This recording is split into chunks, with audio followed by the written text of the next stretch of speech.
शहर के मंटा चौपुली इलाके में 11 दिसंबर 2023 को हुए गजानन तौर हत्याकांड में पुलिस ने बड़ी सफलता हासिल की है।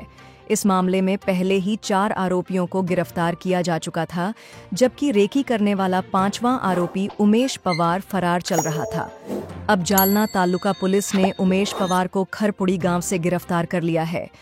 इसकी जानकारी पुलिस उपाधीक्षक अनंत कुलकर्णी ने दी। बताया जा रहा है कि गिरफ्तारी की यह कार्रवाई वरिष्ठ अधिकारियों के मार्गदर्शन में की गई। तालुका थाने के पुलिस निरीक्षक सुरेश उनवने के नेतृत्व में टीम में शामिल सचिन आर्य, मान सिंह बावरी, वसंत धस, चंद्रकांत माली और राम शेंडीवाले ने इस ऑपरेशन को अंजाम दिया।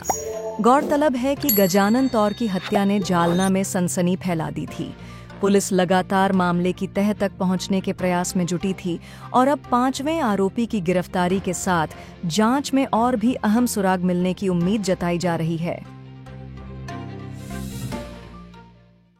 दिनांक 11 डिसेंबर 2023 रोजी मंठा चौफुलीजवळ एक खुनाचा गुन्हा झालेला होता आणि त्यावरून 802/23 गुन्हा आपल्याकडं नोंद करण्यात आलेला होता। गजानन तौर याचा खून झालेला होता। त्या खुनामधले अन्य 4 आरोपी आपण यापूर्वी अटक केलेले आहेत आणि हा 5वा आरोपी गुन्हा घडल्यापासून फरार होता। उमेश रमेश पवार असं नाव आहे या आरोपीचं। तर तो खरपुडीजवळ असल्याची माहिती मिळाली होती काल, तर आपल्या एका टीमने त्याला अटक केलेला आहे। अटक आज आम्ही आता कोर्टासमोर त्याला हजर करणार आहोत।